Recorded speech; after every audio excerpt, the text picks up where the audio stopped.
আসসালামু আলাইকুম। Recipe with Mumtaz চ্যানেলে আপনাদের সকলকে জানাই স্বাগত। এখানে আমি কচু নিয়েছি। আজ শেয়ার করব কচু ও আলুর খুবই সুন্দর একটা তরকারি। এই কচু আলুর তরকারি বানালে ভাত অথবা রুটির সাথে আর কোনো তরকারির দরকার হবে না। কচুগুলো সবথেকে প্রথমে এই ওপরের যে কালো অংশটা থাকে আলু ছুলার সাহায্যে আমি ছুলে নিচ্ছি।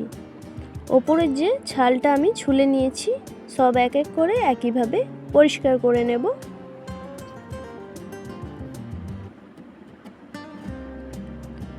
সবগুলো পরিষ্কার করে নিয়েছি।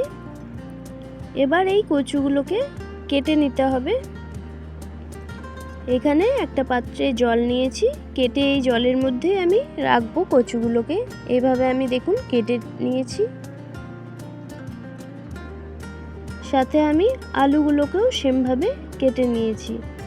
কচু ও আলু কেটে ধুয়ে ভালোভাবে পরিষ্কার করে নিয়েছি।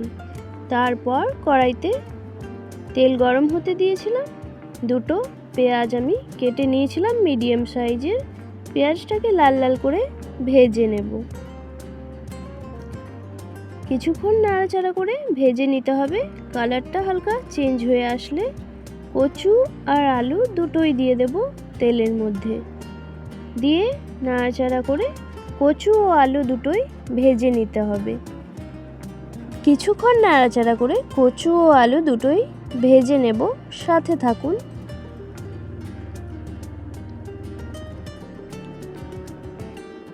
ভেজে নেওয়া হয়ে গেছে। এবার দিয়ে দেব আদা, রসুন আর কাঁচা লঙ্কার একটা পেস্ট। মিক্সিং জারে আমি পেস্ট করে নিয়েছিলাম।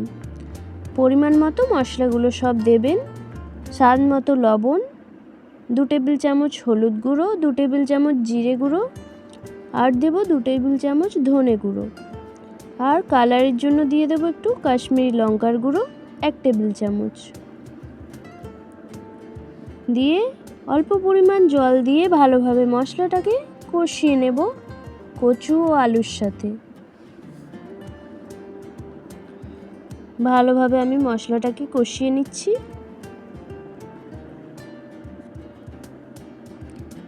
মশলার কাঁচা গন্ধটা চলে যাওয়ার পর একটা বড় সাইজের টমেটো আমি গ্রেট করে নিয়েছিলাম ভালোভাবে। সেই পেস্টটা আমি দিয়ে আবারও মশলাটাকে কষিয়ে নেব। টমেটোর কাঁচা গন্ধটা যাতে চলে যায়।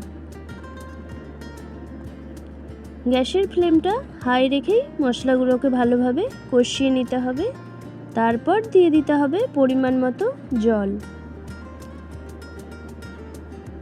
একটু বেশি জলটা দিতে হবে, কারণ কচু আর আলু দুটোই সেদ্ধ হবে। তারপর সবজিটা পুরো মাখো মাখো হয়ে যাবে। এবার দিচ্ছি 1 টেবিল চামচ চিনি, স্বাদটাকে ব্যালেন্সে রাখার জন্য। দিয়ে লো টু মিডিয়াম করে ঢেকে দিলাম। 20 মিনিট পর আবার ঢাকাটা খুলে দেখে নিচ্ছি কচু ও আলু দুটোই সেদ্ধ হয়েছে কিনা। ওপর থেকে ছড়িয়ে দিচ্ছি গরম মশলা। জলটা কিছুটা টেনে নিয়েছে। আলুটা আমার সেদ্ধ হয়ে গেছে। হালকা প্রেস করে আমি দেখে নিচ্ছি। কচুগুলো আরও কিছুক্ষণ রান্না করে সেদ্ধ করে নিতে হবে, এখনও ভালোভাবে সেদ্ধ হয়নি। এই যে কচুটা আরও সেদ্ধ হবে, তাই আবারও আমি ঢেকে দিচ্ছি।